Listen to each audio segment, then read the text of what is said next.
I'm Cass, a holistic practitioner and all-around weirdo. Join me as we explore the ultimate final frontier. Welcome to Cosmic Cowboy Roaming the Weird West. Saddle up, y'all. Hey everyone, welcome back to Cosmic Cowboy Roaming the Weird West. I'm Cass, I'm your host. I started an online course called Bloom Into You with my company Pivot Holistic Healing.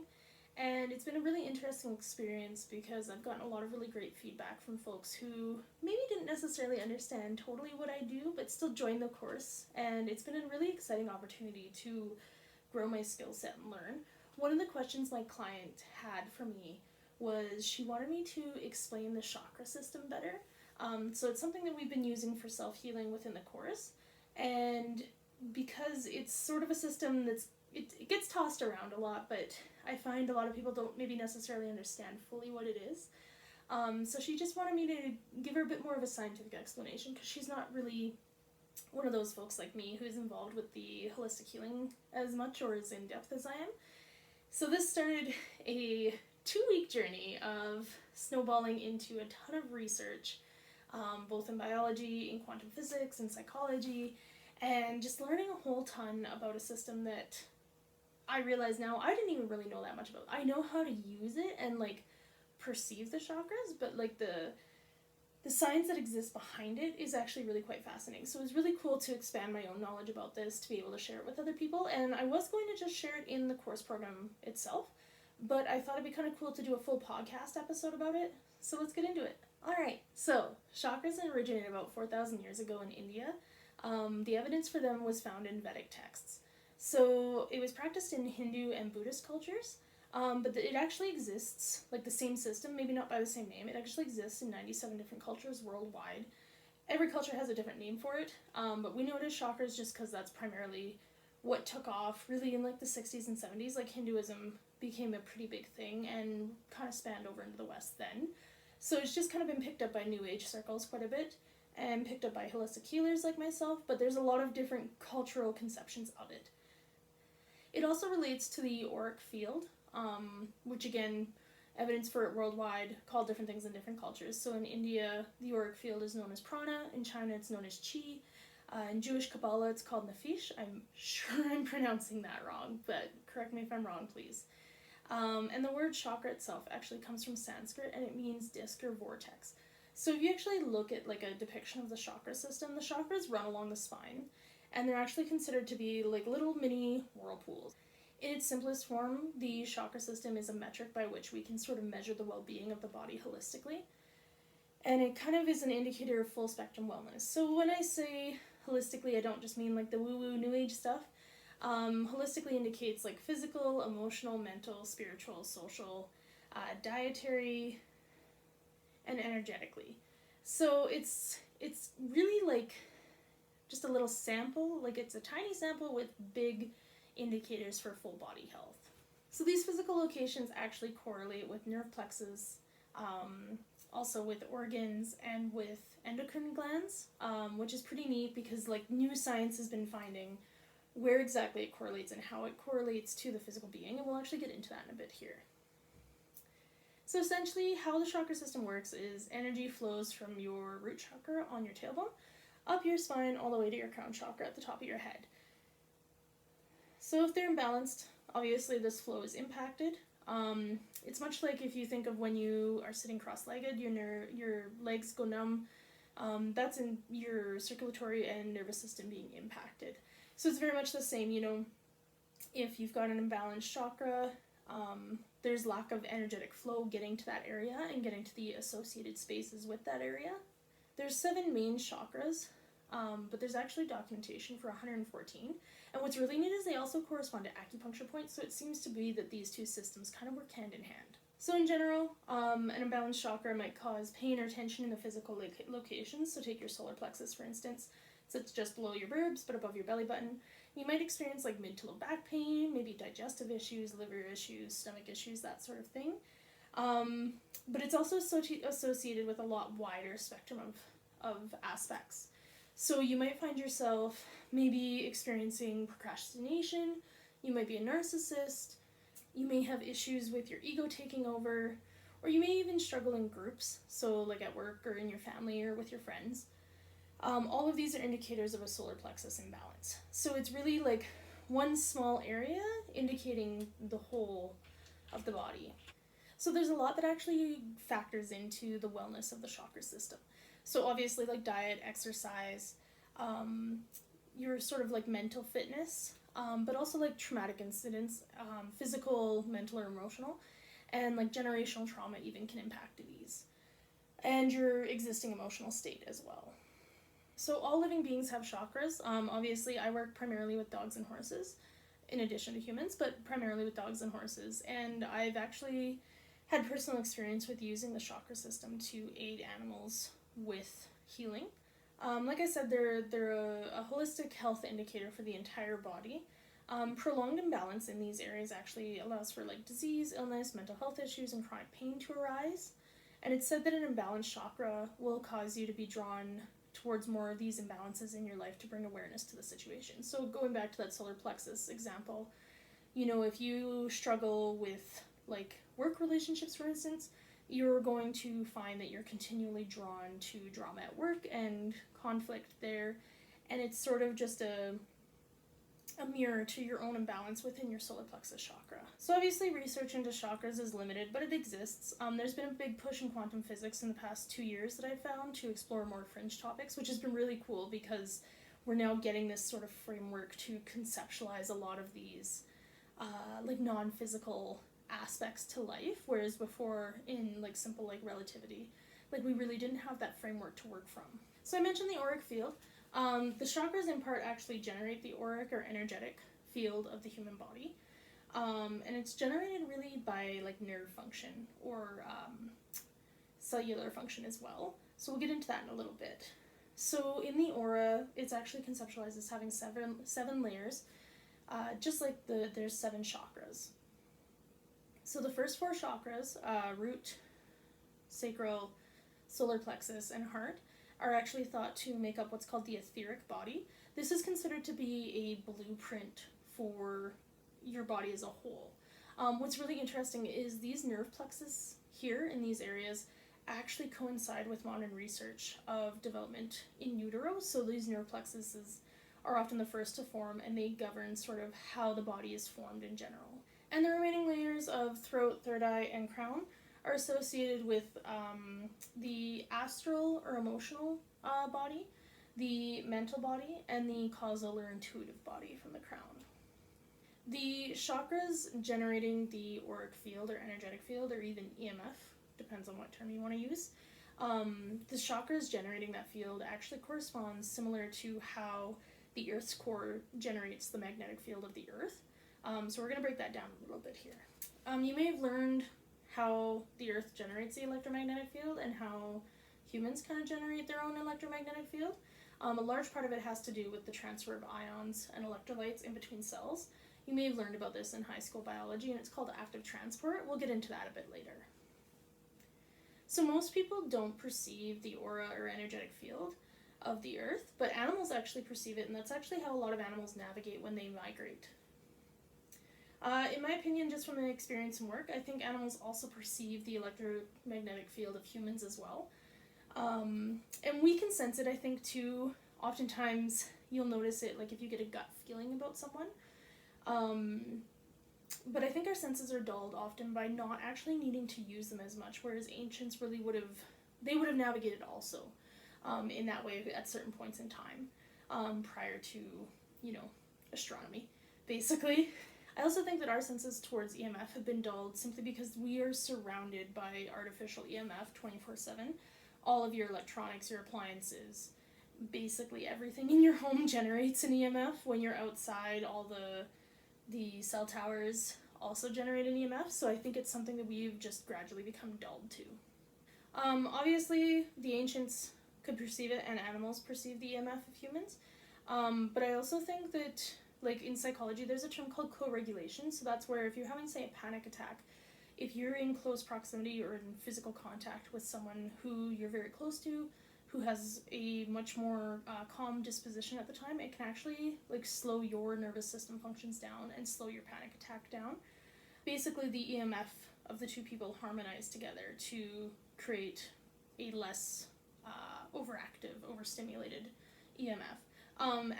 Therapy animals work in the same way, actually. So it's like this. The function of co-regulation really is to regulate that EMF in my mind. So, like I said, ancients perceived Earth's EMF. We can see this by the placement of Neolithic sacred sites. So they built sites that were dense in electromagnetic radiation. So it's almost kind of like the Earth's nerve plexuses. So you take like Stonehenge, for instance, the Great Pyramid, a lot of Olmec pyramids. All of these sites were built on areas of high electromagnetic frequency, or like dense electromagnetic frequency. And on certain sites, there's like, you can go to them and experience, like a lot of people experience, emotional overwhelm. Some people get nosebleeds spontaneously. Some people even start menstruating spontaneously at these sites because the EMF is so dense there that it actually causes physical effects on people. One of the cool things about these sites is that in the book Seed of Knowledge, Stone of Plenty by Kaj Halberg, they actually traveled to these Olmec sites and studied how the ancients used these sites to improve seed generation through seed rituals. And what they actually found was that water running underneath the pyramids amplifies and generates an even more extensive EMF. And this EMF bolsters seed durability and production. And what they did was they developed technology from these pyramids based on this ancient tech, and have created technology that can be used in countries that are struggling with like food scarcity to actually bolster food production. So one of the instances was China, and they've actually been able to grow tomatoes outside in China, which is not quite as common because China is a little, depending on where you're at, but China is like fairly moist, a little bit too moist for tomatoes. And they've actually been able to create tomatoes that are resilient enough to grow in China, along with other types of food. So they've actually been able to bolster food production in China using the tech that they've developed based on Olmec technology. So highly recommend that book because it's mind-blowing. It's so cool. If you want to know more about the ancients and how they used the Earth's EMF like this, you can really research like ley lines or the planetary grid or telluric energy. Those are all great places to start to learn more about the Earth's EMF and human interaction with it. So obviously the ancients were more aware also of human energy patterns. We see this by the development of the chakra system itself. Chakras in the body and the manipulation of them have actually been detected on EKGs and have been shown to be manipulated by meditation and by energy work like Reiki. So the energy field of the body is seemingly generated by nervous function, and it's been observed in studies as well. And this works similar to how the Earth generates the magnetic field, like I said. So let's get into how the cells themselves generate this EM field. Keep in mind, all of this can't be reduced solely to the physical. Like I said earlier in the example, the chakras may indicate the physical, but they also indicate the body holistically. So obviously, they've been found to correspond with nerve plexus, like I said, also with sections of the brain, with organs, and with endocrine glands. Endocrine glands, if you're not aware, produce the hormones and are responsible for like body regulation. So the nerve plexus locations that the chakras are associated with are the esophageal, the aortic, which is the heart, the hypogastric, which is the solar plexus, and the pelvic nerve plexus. So that's kind of like the root and sacral area. It's also aligned with the prefrontal cortex in the brain, the neocortex, and the pineal gland. Nerve plexuses gather information from larger areas of the body, so they're sort of like a transmitter to transmit nerve signals into the spine and up to the brain. So to get into the nitty-gritty of how these correspond anatomically, we're going to kind of roll back the clocks to high school biology. Active transport, which I mentioned before, is the process of transferring electrolytes and ions into and out of the cell. It's done by expending ATP, which is created from cellular respiration and breaking down glucose. So it's essentially the energy of the cell. What this ATP does is it allows substances to pass through the cell membranes and into the interior of the cell. The cell membrane is essentially the gatekeeper to the cell, and it's the hub for the electrical activity. ATP aids in opening the entry channels within the membrane for the electrolytes and ions to pass in and then flow into the interior of the cell. So ATP is obviously critical in active transport. Without ATP, that doesn't happen. There's no There's no active transport whatsoever. So the peak of active transport is reached when the interior of this cell is essentially saturated with ions and the interior voltage potential is maxed. When this occurs, the cell reverses polarity, opens the exit channels, and the electrolytes and ions flow out of the cell. When they flow out of the cell, this is passive transport or diffusion. So this reversal, where it switches polarity, that's actually what generates the EM field for the cell itself. So tiny cells, kind of the same thing as the Earth's core. When they flip in polarity, that's what generates the magnetic field. So how does this relate to chakras? The electromagnetic activity is actually in higher density at the chakra locations. Essentially what's happening is in each of these chakra locations, a mini EM field is being formed because in these chakra locations, there's a higher density of what's called excitable cells. Excitable cells are electrical powerhouses. So we're going to break this down a bit further. A healthy cell operates with a voltage of about 80 to 100 millivolts. And when the activity is impacted, this actually drops the voltage down. So cancer cells, for instance, operate at 20 to 25 millivolts. The bulk of the electrical functions, like I said, occur in the cell membrane where the ATP is opening it. And when there's low membrane voltage, the interior of the cell's voltage actually spikes, which imbalances the active transport function. So when the interior of the cell has too high of a voltage, the membrane doesn't function as it should. So the nerve plexuses and associated organ centers that I previously mentioned, all of these have much higher electrical activity because, like I said, they have excitable cells. So the excitable cells occur in a much higher concentration in these locations because they occur in neurons, which are found in the nerve plexuses, in muscle cells, which are found in your organs, and in endocrine cells, which are found in the endocrine glands, obviously. So all of these have higher membrane potentials, 50 to 85 millivolts versus 5 to 10 millivolts in non-excitable cells. Non-excitable cells make up the rest of the body. Like I said, the electrical activity and polarity reversal are what generate the EM field. So Dr. Valerie Hunt has found that electromyographs can actually perceive the human energy field.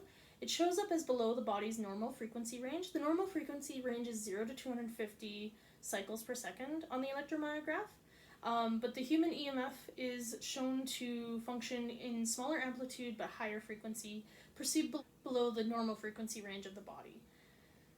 So it actually is on average 100 to 1600 cycles per second is where the EMF is found. During her studies, she actually had aura readers present and had them describe what they saw.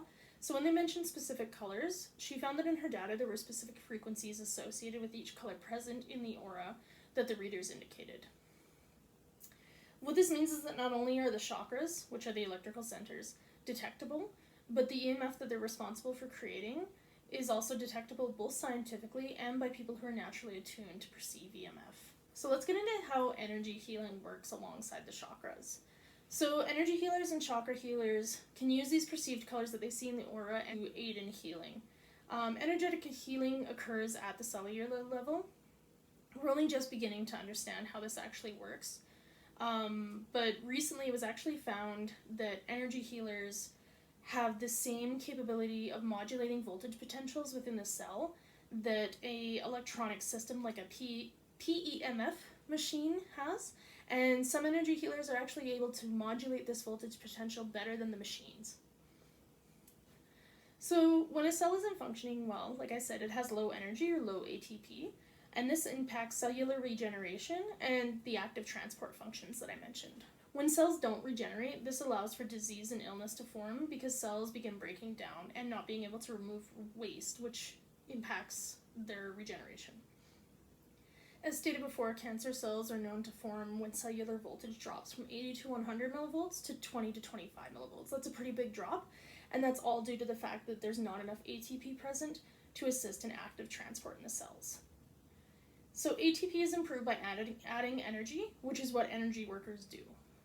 This impacts the magnetic field, it boosts active transport, and it can begin restoring the cells to their natural function and their normal voltage range. So energy healing adds energy to the system.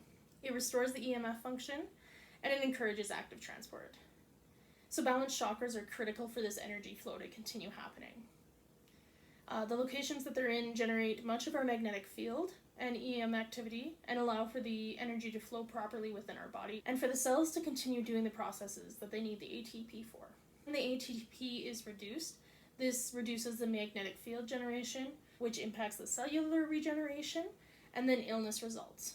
By boosting energy in the cells, especially at the chakra locations, this improves ATP, which then helps heal by boosting active transport. So nervous function coincides with circulatory function. If you've got a lack of nervous function, say in a limb, the circulation to that limb will be impacted too. So the boost in EM functionality helps restore the nerve and circulatory functions, and this encourages increased cellular respiration and waste removal. And waste removal is critical to healing to get the toxins out of the cell and processed out of the body. By improving cells, we improve tissues, and by improving tissues, we improve organs, bones, and muscle groups as a whole, and then the body can begin healing. This is how you heal a broken bone, or any sort of illness, or any sort of imbalance within the body. So when cells don't regenerate, they just continue breaking down, and essentially your body's slowly dying. This is how disease forms, cancer forms, that sort of thing. So healing is really dependent on proper chakra functioning so that the energy can continue flowing and then the EMF is continued to be generated. So how does cellular activity have any impact on larger aspects associated with chakras, such as mental and emotional well-being, your functionality in groups, your personality, spiritual life, your relationship with money, or virtually any other larger aspect to your life? The answer lies in the holographic universe theory. So this theory was invented by theoretical physicist David Bohm and neurosurgeon Carl Pribram. A very simplified explanation, because this is a huge topic to get into. Bohm and Pribram suggest that reality is encoded on a 2D film, and that it's made into 3D by projecting a laser, otherwise known as consciousness, through the film to create the 3D reality. This is quite different from the simulation theory that a lot of people tend to associate with, but the simulation theory pulls from the holographic universe theory. One key feature of the holographic film idea is that no matter how small the film is, and whether or not it's whole or not, the full image is contained within every single piece of that film. So for example, if you had a 2D piece of film with an apple on it, you cut it into quarters, and you shine your laser through just one quarter, even though the 2D film only shows a quarter of the apple, the 3D image is still going to be the full apple. This is where local and non-local aspects come into play. The image is not localized to a specific area in the film. The entirety of the image is contained non-locally within the film. So the simplest example of this is Feynman's double slit experiment. So scientists fired photons through two slits in a little wall, and depending on if the experiment was observed or not by scientists, the pattern changed. So photons are particles, so we would expect them to behave as such. So if you fire particles through two slits, you would expect to see two lines on the opposing wall from the slits covered in those particle traces. However, when observed, the photons began to act like waves and actually produced an interference pattern like you would see if a light beam was shone through those two slits. Not only did it appear as a wave pattern, it actually appeared as a wave pattern, but with like particle imprints where you would expect the particles to hit if it was solely particles. So it was simultaneously showing up as a particle and a wave. This is, by extension, an evidence of non-locality. The photon can occupy all possibilities at once, up until it becomes local and lands on the sensor at the back of the experiment. These photons didn't behave as individual particles were expected to, and nor did they behave as waves entirely either. This also changed based on the bias of the scientists watching the experiment. There's a fair bit more to this, and admittedly I have a better grasp on biology than I do physics, but if this interests you, I really recommend reading up on the Feynman's double slit experiment. This is the most basic explanation of how our thoughts create reality, and how the observer can influence what they observe. This is only just coming to be understood in quantum physics, but it's brought into question many results from past experiments that have been taken as unshakable truth. It's also been found that as we study smaller and smaller pieces of reality, the impact the observer has becomes far more significant. One of the tenets of quantum physics is that we are not discovering reality, but we're participating in the creation of it, as the slit experiment showed. And at the subatomic level, participation becomes a huge factor that's only just being understood by quantum physics, Essentially, we can change the basics of reality by saying it's a specific way. One basic indicator of this is the placebo effect. So if you'd like more information on this, I would highly recommend The Holographic Universe by Michael Talbot. It's a great book. It explains everything in detail. And not only that, but it also explains it in an accessible fashion. So if you're like me and you're not the most physics-minded person, it's actually really easy to grasp these concepts in that book. So specific to what we're discussing today, Barbara Brennan, who was a former NASA atmospheric physicist who turned into a counselor, she suggested that within the holographic universe theory, that the aura and the healing of it emerge from frequencies that transcend time and space. So essentially, this is the 2D film that I mentioned. These frequencies are simultaneous and everywhere. This means that energy fields are both local and non-local. The aura can give indications non-locally of local imbalances present, and the same goes for chakras. A good example of this is when tests like an EEG are performed. An EEG is normally like a brain scan, and it takes readings of the brain, but they've actually been able to find the same readings just at a lesser volume, even when reading in areas like the toes, for instance. So what this indicates is that brainwave patterns aren't in the toes, but that they're potentially present non-locally within the body. So this is how, for instance, that the root chakra might indicate issues in the pelvis and the coccyx, but also indicate the physical body's health as a whole, physiological security, and the psychological sense of safety. While the smaller parts contain aspects of the whole, they're not all identical. Dr. Valerie Hunt, who I mentioned earlier, found that this creates like a dynamic and flowing energetic field. So when that flow is manipulated, it can have results over a much larger area. It's kind of like the butterfly effect, but for the body. So this is sort of how manifestation works, which I'll discuss another time in another podcast. But it's also how things like emotional freedom techniques, energy healing, revisioning, and even the placebo effect work. So essentially we think, therefore it is, because we're basically manipulating the 2D film itself. This means that thoughts are tangible things that can seem to impact the aura and chakra, and by extension the body and our individual realities. So how do chakras operate non-locally? We have to turn to psychology for the answers for that. Joseph Loisel of the Weill Cornell Medical College linked modern maps of the central nervous system with the chakras. He found that the crown corresponded with the neocortex, the third eye with the prefrontal cortex, throat with the limbic system, heart with the midbrain, solar plexus with the pons, and the sacral and root chakras with the medulla oblongata. He posits that the chakra system gives the conscious mind info on the central nervous system, but the tech is lacking to test this theory. Anodia Judith suggests that the chakra system corresponds to Maslow's hierarchy of needs. So, for example, the physical is the base, and it ascends up to the spiritual.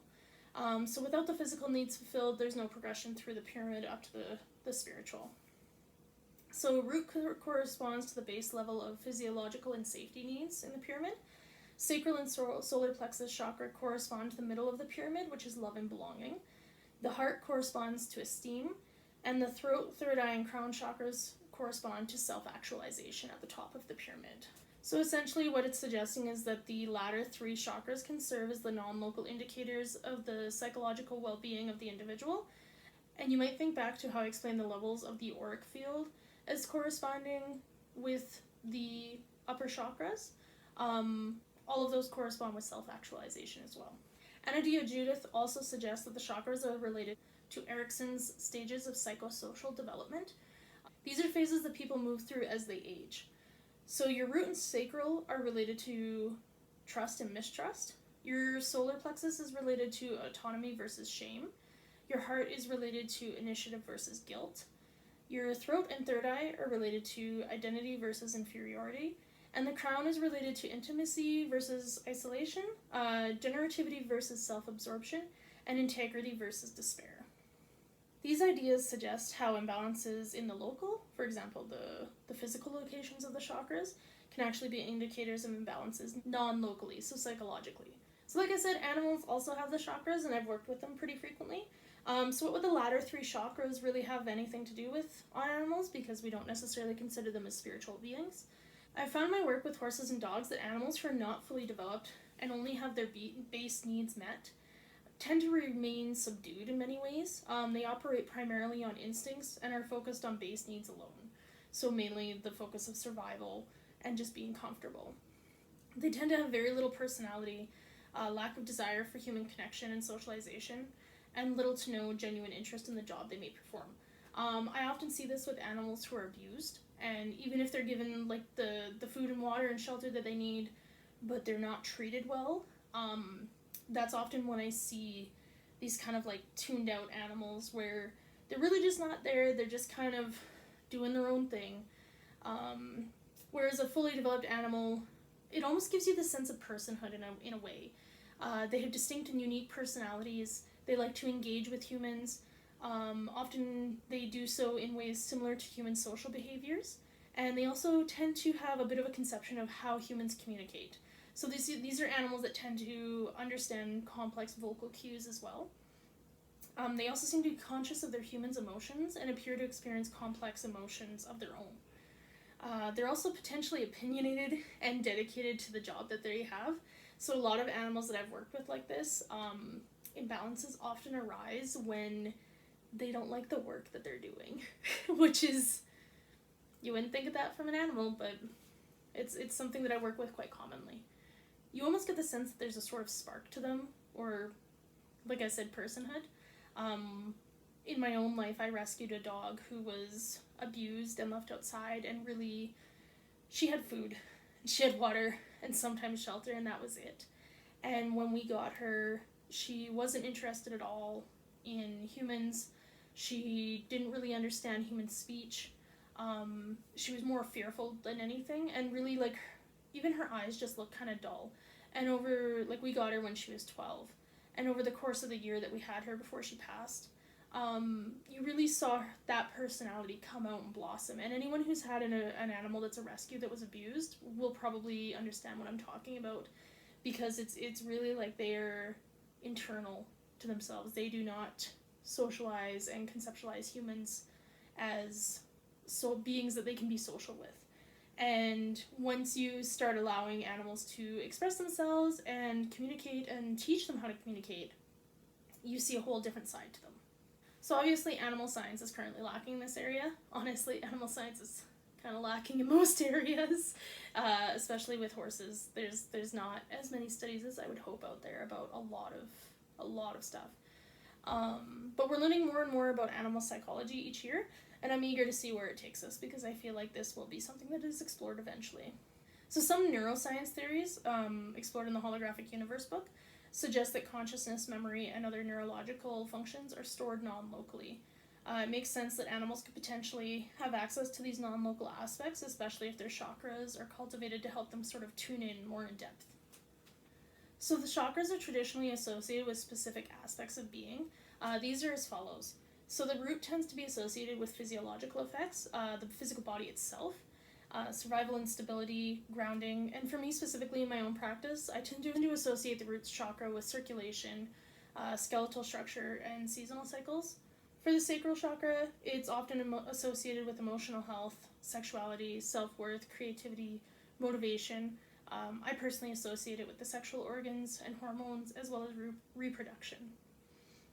The solar plexus is associated with functionality in groups, as I mentioned before, so family, work, friends, that sort of thing.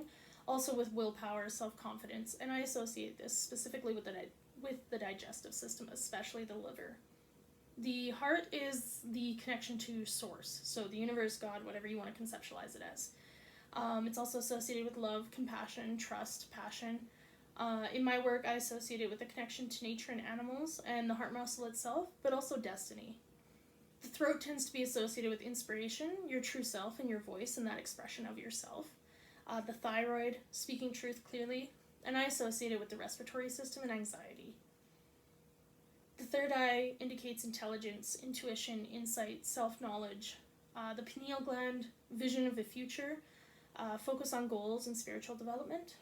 The crown chakra is associated with spirituality, higher knowing, connection to all things, seeing the bigger picture, and I associate it with the nervous system and one's true purpose. As you can see, much of the associations are non-local. It's my hope that further research will continue to validate the current theories and personal experiences of healers like myself, and this chakra system as a whole. So psychologist Richard Maxwell says that the challenge is to prove the interaction of the non-physical with the physical, and we currently lack the tools to adequately measure this interaction. But theories of quantum physics are rapidly providing a framework within which these studies can operate. It's only a matter of time before the tools themselves become available, or we learn how to make use of our existing tools in such a way as to measure the non-physical. So thank you for joining me for this deep dive. It was so much fun to learn all this stuff. Like I said, there's a lot more I think that I could cover, especially getting into like plasma and stuff like that. But I hope that this kind of gave you a brief overview of how this actually works and what it's linked to that we know of and speculate on. If you have questions, drop them in the comments. If you want to learn more about what I do, you can find me at equustherapyalberta.ca. That's EQUOS therapyalberta.ca. You can also search that on Instagram and Facebook, and you can also find my human side of things at Pivot Holistic Healing. That's pivot.holistic.healing on Instagram and Facebook. And yeah, hope to hear from you guys and have fun.